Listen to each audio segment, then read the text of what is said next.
सबैमा नमस्ते, म राजु रेग्मी। आज पनि एउटा नयाँ जानकारीका साथमा उपस्थिति भएको छु।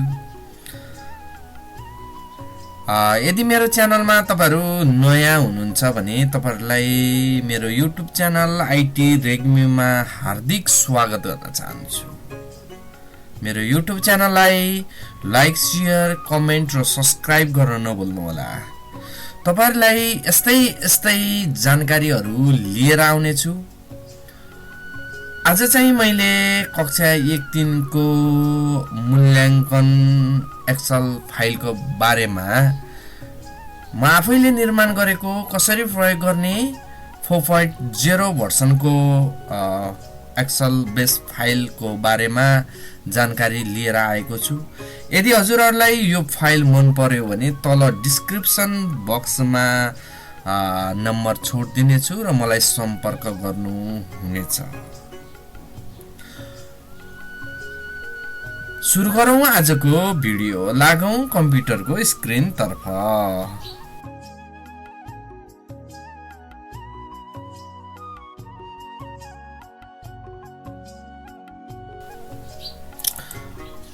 तपाईहरुले मसँग लिसके पछाडी मन पर्यो भने म तपाईहरुलाई यो Excel base file Welcome to exam analysis application उपलब्ध गराउने छु। उपलब्ध पश्चात तपाईहरुले आईडी पासवर्ड राखेर यो एक्सेल बेस फाइललाई लगइन गर्नुपर्ने हुन्छ।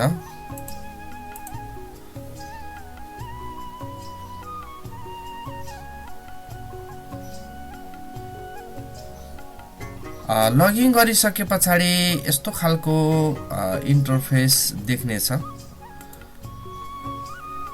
यस्तो खालको इन्टरफेस रहेको छ। यो ड्याशबोर्ड रहेको छ। यहाँनेर तपाईहरुले सुरुमा विवरण, आफ्नो विद्यालयको विवरण भर्नुपर्ने हुन्छ। यो विवरण भरिसके पछाडी यहाँ ड्याशबोर्डमा विद्यालयको नाम र करेन्ट डेट आफै आउनेछ। यहाँनेर मैले यसलाई चाहिँ एकीकृत गरेर एउटै फाइलमा कक्षा 1 देखि 3 सम्मको नतिजा तयार हुने गरेर बनाएको छु। यो चाहिँ लेटर ग्रेडिङ निर्देशिका 2079 अनुसार बनाएको छु।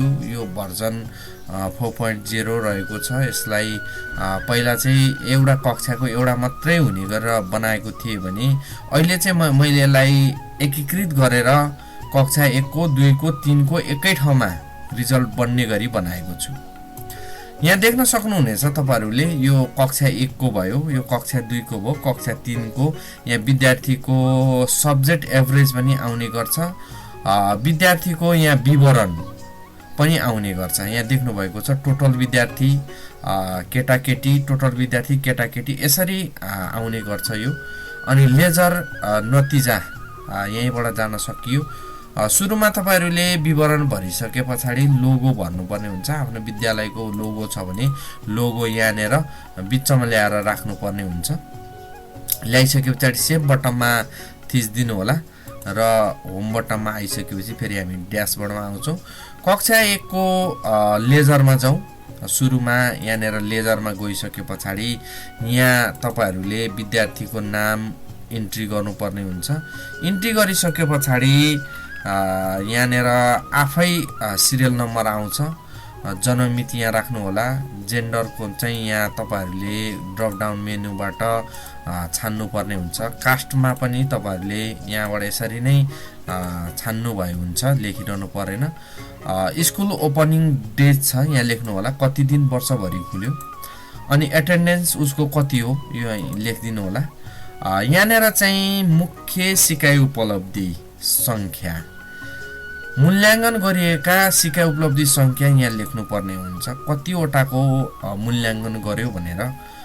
मैले सुरुमा यहाँ डेमोको लागि यो नेपालीको 27 वटा मुख्य सिकाइ उपलब्धिमा मूल्याङ्कन गरियो र जम्मा विद्यार्थीले चाहिँ 98 अङ्क प्राप्त भयो भने उसको प्रतिशत चाहिँ 90.94 भयो। ग्रेड A+ भयो, ग्रेड 4.0 भयो। यसरी निकालिएको छ। सबै विषयको यसरी नै गरिसके पछाडि रिजल्ट आफै बन्ने गर्छ। प्रत्येक विद्यार्थीको यसरी राख्नुपर्ने हुन्छ। यहाँ सबै राखिसके पछाडि सेभ बटनमा थिच्नु होला। सेभ बटनमा थिचिसके पछाडि यो सेभ हुन्छ। होम बटनमा आउनु होला। होम बटनमा आइसके पछाडि नतिजा हेर्नको निम्ति नतिजा बटम छ यहाँ। यो नतिजा बटममा गइसके पछाडि यसरी नतिजा प्रिन्ट गरेर नतिजा सार्वजनिक गर्न सक्नुहुनेछ।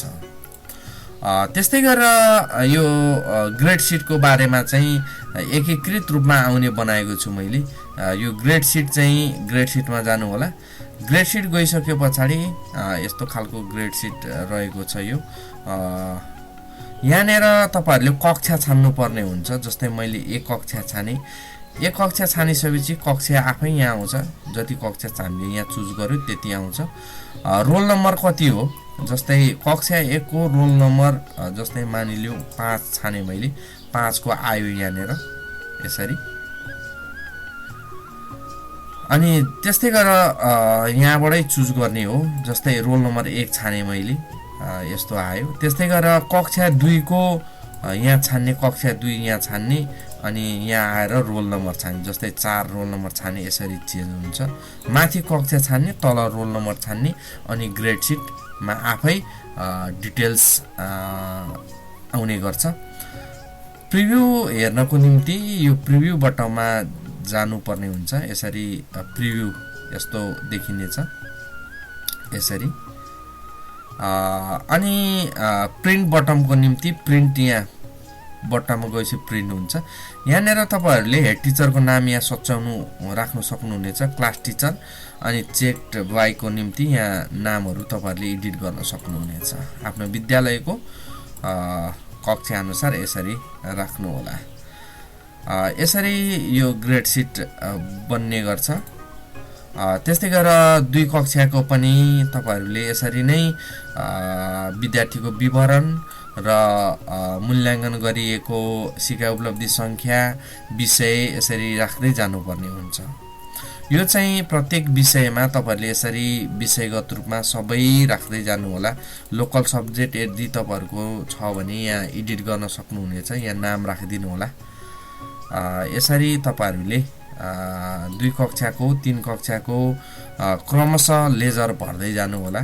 भरिसके पछाडि नतिजा आफै तयार हुन्छ। नतिजा बटममा गएर नतिजा हेर्न सक्नुहुनेछ। यो चाहिँ प्रकाशित मिति, करेन्ट डेट आफै आउँछ। यहाँ डेट मिलाइरहनु परेन, यो सबै आफै मिलेर आउने गर्छ। त्यस्तै गरेर लोगोको कुरा पनि गरेँ मैले। अनि ग्रेड सिटको कुरा गरेँ। ब्याक सिट अहिले राखेको छैन मैले, यो ब्याक सिटको पनि म राख्ने छु। यहाँ एभरेज सब्जेक्ट एभरेज यहाँ आफै देखाउँछ। यस्तो खालको चाहिँ कक्षा 1-3 को एकीकृत इभ्यालुएसन एक्सेल बेस फाइल बनाएको छु। हजुरहरुलाई कस्तो लाग्यो? मन पर्यो भने तपाईहरुले तल डिस्क्रिप्सन बक्समा नम्बर राखिदिने छु। तपाईहरुले त्यहाँबाट मलाई सम्पर्क गर्न सक्नुहुनेछ मन पर्यो भने। र आजको भिडियो कस्तो लाग्यो सल्लाह सुझाव दिन नभुल्नु होला।